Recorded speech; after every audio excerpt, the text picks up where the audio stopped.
Muy buenos días, les saluda Mario Hernández Sandoval, bienvenidos a la transmisión de este programa Periodismo sin Permiso que realizamos desde Chetumal, capital del estado.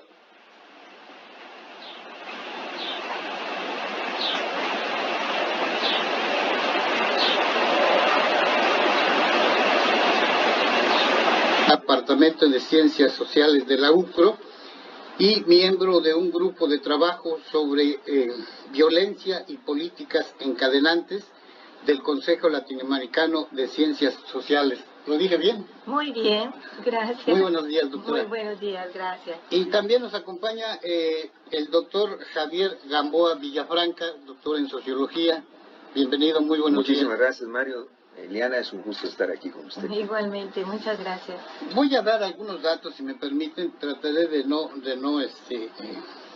aburrir. Estos datos son del año 2014 de la Organización Internacional para las Migraciones, que nos dice que hay 214 millones de migrantes en todo el mundo. ¿Qué le parece esto? ¿Es mucho? Sí, por supuesto, es una cifra descomunal.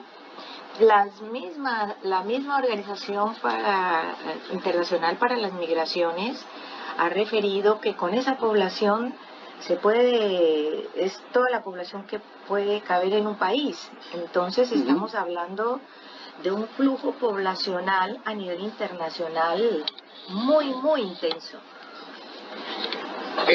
¿A qué obedecen o qué generan las migraciones?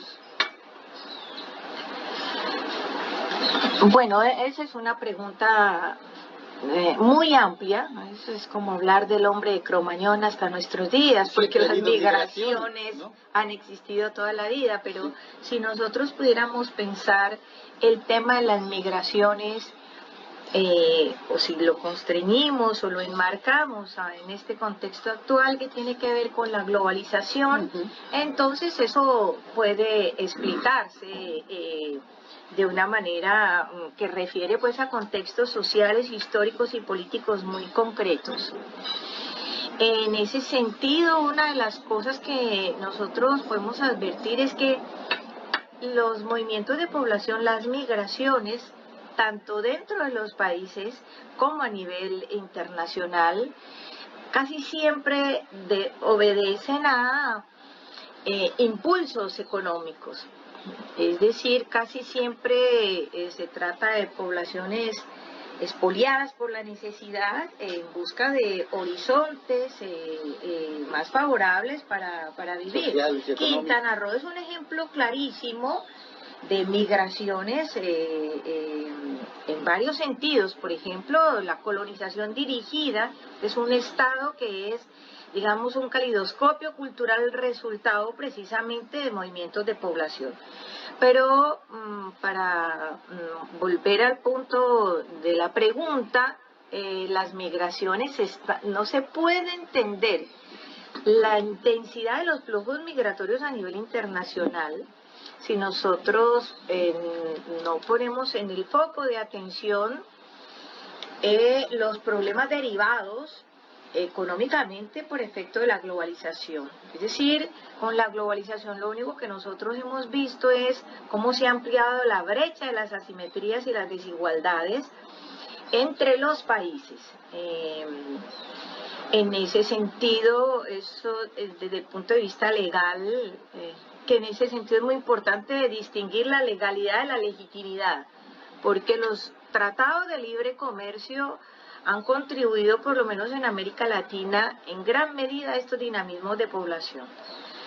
Porque nosotros vemos, por ejemplo, tratados de libre comercio que han impactado de manera muy poderosa y han desvertebrado y fracturado las economías locales por la naturaleza misma de la globalización, y le han dejado a los estados locales un margen de maniobra muy endeble, toda vez que no controlan económicamente nada y tienen digamos, un papel en el campo político que se dedica nada más a la gestión, pero que no puede responder a las demandas de los ciudadanos dentro de sus territorios. En ese sentido es preocupante también el desdibujamiento del papel del Estado en estas regiones, y en general explica, insisto, el dinamismo poblacional tan intenso. Doctor, ¿algo que quieres agregar sobre esto? Mencionó algo importante la doctora, que lo puntualizó, que la globalización ha generado movilizaciones humanas multitudinarias, ¿no? En lo general, sí. La globalización es la globalización de los productos de las corporaciones transnacionales. Es la globalización de las mercancías, excepto la mercancía fuerza de trabajo. Esa no se globaliza. Está sujeta a controles de corte patrimonial, inmobiliario, que en esencia son los estados nacionales. Esa sí no. Todo lo demás sí, siempre y cuando yo lo produzca, yo, corporación transnacional, se globaliza. Pero su pregunta original es, ¿qué tipo de migraciones hay? Desde mi punto de vista, hay dos grandes tipos. Se puede uno pensar en N tipos de acuerdo a los criterios. Pero yo diría que, digamos, en términos coyunturales, lo más importante sería una tipología con dos grandes componentes.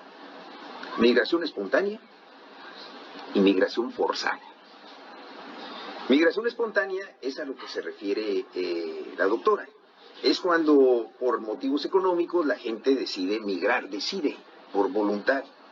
Y ahí nos vamos al norte, en el caso mexicano, a buscar mejores horizontes, mejores formas de vida. El American Way of Life, que luego resulta ser un sueño de narcómano, que tiene todo menos la parte agradable. Y la migración forzada. La migración forzada, aquí en este lugar, a 200, 400, 500 metros de aquí está la bahía de Chetumal, ¿no? La bahía de Chetumal está equidistante. Estamos a 300 kilómetros en línea recta, aquí atravesando norte, este, oeste, al sur, este. Línea recta del territorio hondureño, donde empieza el territorio hondureño. 300 kilómetros, es nada. Para darle una idea a su teleaudiencia, es como la misma distancia que hay en línea recta a Emiliano Zapata, Tabasco. Menos de la distancia que nos separa de Chetumal con Macuspana, la tierra natal de Andrés Manuel López Obrador.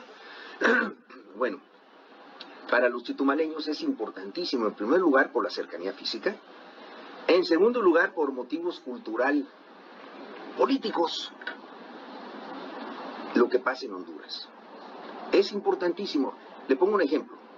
El diputado constituyente, Abraham Martínez Ros, nos platicaba un grupo de gentes que nos reuníamos ahí. El primer gobernador, perdón.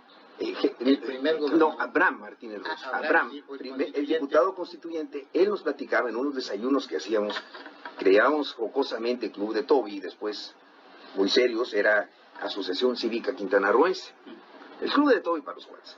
Y nos platicaba de todas las andanzas de él y su hermano, Jesús Martínez Ros, en calidad de hijos del primer cónsul de Honduras en México, aquí en Chetumal.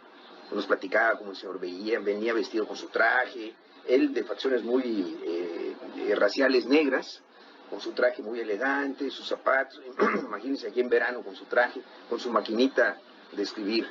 Bueno, ese es tan cercano es que estoy poniendo este ejemplo. El primer gobernador constitucional es hijo de un inmigrado, originalmente cónsul. Y por estas dos razones, por cercanía física y por motivo de arraigo, es especialmente importante lo que pasa con Honduras. Lo que estamos viendo ahorita, que ha sido objeto de una campaña profesional de manipulación ideológica espantosa, es una emigración forzada de Honduras para acá. No es que sean hondureños que espontáneamente se quieren ir a vivir a Estados Unidos. En este momento lo que estamos viendo es una movilización social de perseguidos, con peligro de muerte incluso, por el actual régimen ilegítimo impuesto por Estados Unidos de América en Honduras. Lo que están buscando es una movilización que busca el objetivo principal, como yo lo veo. Yo no tengo datos, siempre le decía, pero no, a todas luces está eso, digamos, manejémoslo como hipótesis. Está buscando asilo político en el país que ocasionó el derrumbe del primero, el gobierno de Zelaya en 2009 y del gobierno que ganó las elecciones en noviembre del 2017. Hace 10 meses, bueno, casi el año, ¿no? Entonces, es un movimiento social de asilados políticos potenciales buscando revertir como boomerang la receta de haber tirado al gobierno legítimo, y en este momento el gobierno legítimo instaurado es el que le está persiguiendo, hostigando, encarcelando, incluso asesinando. Eso es lo que tenemos. Y aquí se le maneja, es una migración que forzada. No es que espontáneamente lo hayan hecho, eso es forzada por las circunstancias. O me voy o me matan. Y están buscando el asilo, no en México, ni se quieren quedar en México, están buscando el asilo allá, en Estados Unidos. Y lo que ha querido ahora las declaraciones de Trump, de hace 3 días, diciendo que ya dio órdenes a los soldados desplegados en la frontera norteamericana para tirar a matar, elegantemente puesto como uso de la fuerza letal, es tirar a matar. Y además con el acompañamiento de que si no controla la frontera México aquí, como lo hizo en el sur, y vienen para acá, entonces aquí los vamos a matar. Eso es, pero hay una campaña bestial, ideológica. Bestial, solamente la he visto en ocasiones en que está preparando para la guerra a la población de un país. Tremenda. Sobre eso podría hablar después, pero ya no quiero abusar más. Antes de continuar con este movimiento que vimos hace unos cuantos días, ¿nos podría resumir los movimientos, las migraciones más importantes que ha habido en el continente latinoamericano antes de regresar al asunto de Honduras? Sí, yo quizá por una deformación profesional, me parece que incluso para que en aras de llegar de manera muy didáctica a los espectadores, a la audiencia en general, me parece que se han tocado 2 puntos importantes. Yo insisto en que el tema migratorio, en el marco de la globalización, el doctor Gamboa decía hace un momento, sí, se trata de la liberación del flujo de las mercancías, es decir, la búsqueda de mercados, pero también la apropiación de materias primas. Es decir, es la expansión planetaria del capital en estos momentos. Es decir, también el capitalismo siempre desde sus orígenes ha sido mundial. Es decir, mi disciplina no podría explicarse de otra manera si no fuera precisamente por la búsqueda de mercados y de apropiación de materias primas. Perdón, doctora, aquí hay una contradicción o una manipulación, porque por un lado eso implica también la pérdida de soberanías y la desaparición de fronteras. Pero cuando se trata de las migraciones, entonces ponen la frontera, ¿no? Claro, es que hay una cuestión paradojal. Sí, la globalización tiene muchas paradojas. Una de ellas, entonces, resumiendo, entonces, tiene que ver con la liberación de los mercados. Para eso no hay restricciones, no hay fronteras. Es decir, el tema del territorio y de la nación. Es decir, mientras hay una pérdida de soberanía, del control sobre los recursos, el control del Estado sobre digamos, la esfera de lo económico, por otro lado tenemos que